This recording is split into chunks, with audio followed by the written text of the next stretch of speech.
Hello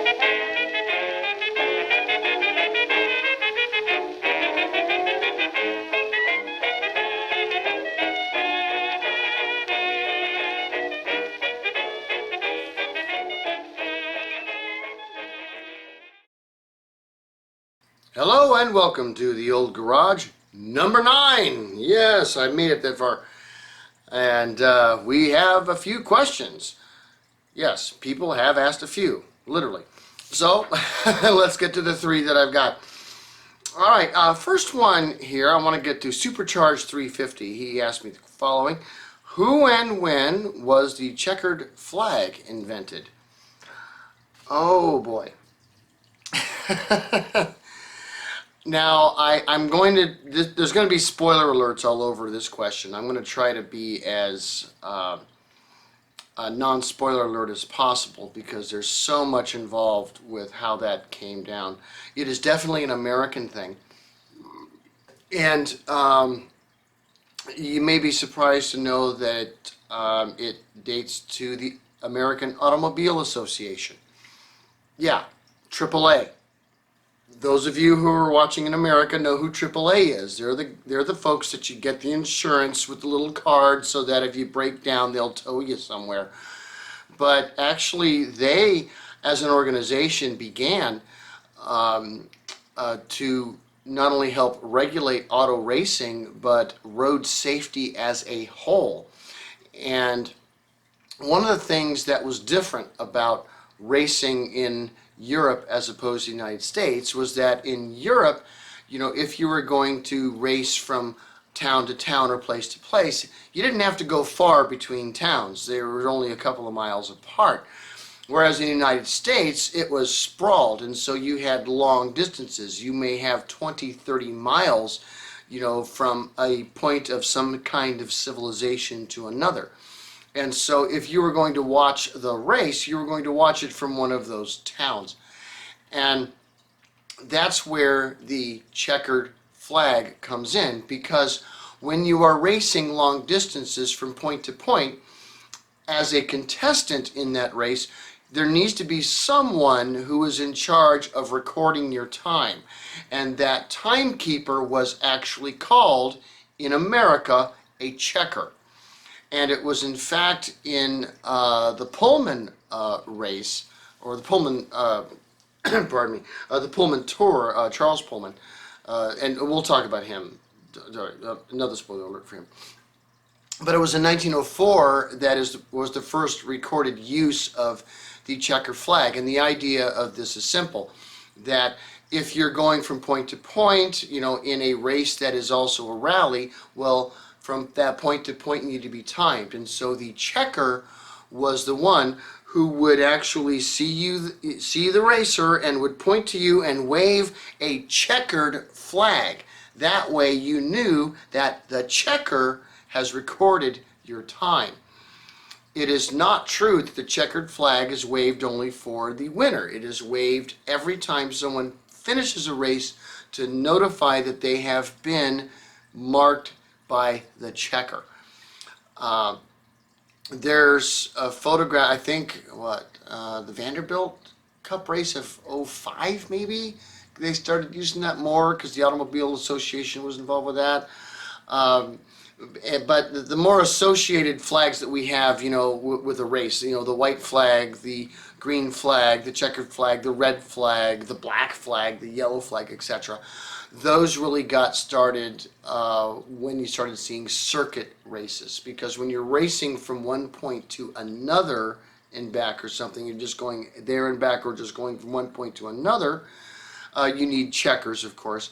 But when you're going in a circuit of sorts, you know, on a race track, which didn't start happening really until the 20th century, the different flags and such, and having a more commonality nationally and internationally became more of an issue, and we'll have plenty of time to go into those, but good question. Okay, now I did answer this in the thread, but I wanted to answer it here too. James MacArthur basically asked about Emile Levasseur. Is that, I mean, he had to have known the rules about the four-seater requirement prior to the race. So why did he decide to bring a two-seater? Well, again, this was a bit of rules lawyering, because Emile Levasor's car, out of the factory, brand new, ready to roll, was a four-seater car. However, he took this four-seater car, showed up at the starting race, he took the back seats off to save weight and to make it easier to handle. Ran the race with the car only having two seats, and then afterwards said, hey, it is a four-seater car. Here they are, here's the other two seats, I just took them off for the race. Well, that caused a lot of argument, because he wasn't the only one who did that. The one who came in second did the same thing with the Fuzhou car, and that was where it went, no, wait a minute, no, it was the letter of the law, versus, the spirit of the law sort of thing. I mean, yes, by the spirit of the law, his car was a four-seater car, but by the letter of the law, it wasn't, and that's what it was. But that was the issue, and that's why he really is to this day considered the first winner, and and not his buddy Paul. Anywho, okay, I have one more question here. I know, just one more. I mean, I didn't realize my stuff was getting this boring, but yeah, I guess it is. Okay, but it was Adam Bainbridge, and he asked this question from an episode from a while back on Harry Lawson, and he starts this: I adore this channel. Thank you. And he says, but as an Englishman, I would like to know your sources. It's not quite what I was taught. Okay. It absolutely surprises me that it took this long for someone to ask me, where are you getting your references from? Pardon me. And but it doesn't surprise me that it was about that episode. I was very concerned about that one. I even reached out to Druckenfeld and a few other Englishmen that I knew, because he is controversial. He was controversial in his time. He's, and what your opinion of him, is as a historian can be tainted by whether you're taking a media attitude or an industry attitude, etc. So, excellent question. Thank you for asking. This book here is a great reference. Peter Roberts. This guy, he's written dozens of books, but if you want to have a good overview, kind of a geopolitical, overview of who and what was where, of the industry, that's a great place to start, is this one, Veteran and Vintage Cars. Hard to get a hold of a copy of this anymore. I've had this one for over 40 years, so it's a little worn. But anything by him is excellent. There's another book that he did, The World of Cars. I have that one as well. I have a number of his, but I use that one a lot because there's a lot of writers and clubs and and enthusiasts about specific makes, and so finding out specifics about particular mechanics of a car isn't necessarily hard to find, but biographical information is a little harder. And Peter Roberts, great reference to go to.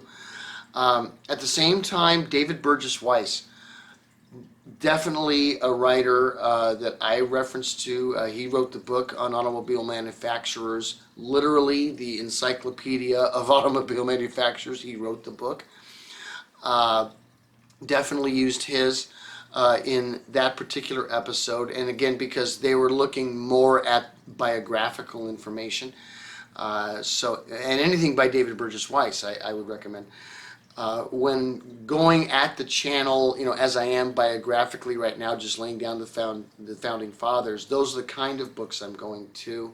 And there's others, but if you really want to look at Harry Lawson, those are the three I would go to. World of Cars and Veteran of Vintage Cars by Peter Roberts, and also the Encyclopedia Cars. You can look up Harry Lawson. You can look up Daimler in there, like it's literally an encyclopedia. And that's David Burgess Weiss. There are some others if you'd like some more references, because I do have several more. Make a comment, and I can give you some more books to look at, because he was a crazy character. So, Lord knows what he was going to do. So it was really not, like I said, not a lot of questions for this one, but still wanted to get them done for you. And don't really have much admin. Other than, hey, we are growing the channel. I'm seeing apparently folks are liking the new format, despite the fish, and these fish do have a name. There are 5 of them in there. So, and you'll never guess their names except for the 2 Plecostomuses, because that's pretty easy. Their job is to suck, and what do vacuum cleaners do? So, anywho, those were the questions for The Old Garage, and we will see you next time. Peace.